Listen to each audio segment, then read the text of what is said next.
C'est grâce à cette structure en acier que les véhicules légers pourront de nouveau circuler sur le pont de Brignoud. Un maillage métallique qui viendra s'appuyer sur les éléments sains du tablier. Le platelage, une technique de réparation la plus sûre et la plus rapide pour la réouverture du pont. Nous, les enjeux, c'était de pouvoir venir les approvisionner, de pouvoir venir les mettre en place en respectant toutes les contraintes de charge maximale sur l'ouvrage. Je vous dis sur l'ouvrage, donc on est à 200 kg par mètre carré, c'est-à-dire qu'on ne peut pas venir mettre d'engin, on ne peut pas venir faire de gros approvisionnements. Et donc c'est pour ça qu'on a mis un portique de manutention. Et donc tout l'enjeu, c'est le phasage, voir comment on peut faire les approvisionnements, le phasage, la mise en place dans un délai qui est assez court. Moins de 6 mois après l'incendie criminel qui a fragilisé la structure du pont de Brignoud, les travaux ont donc pu commencer pour permettre aux 27 000 véhicules qui circulaient quotidiennement sur le pont de pouvoir réemprunter cet axe important de la vallée du Grésivaudan.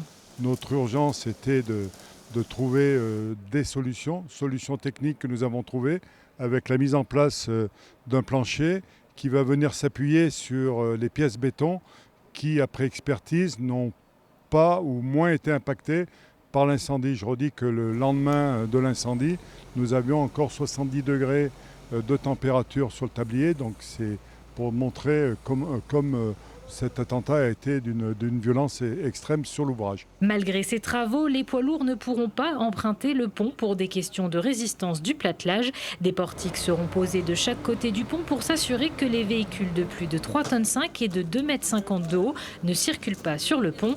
Un pont provisoire qui sera par la suite démoli pour laisser place à un nouvel accès.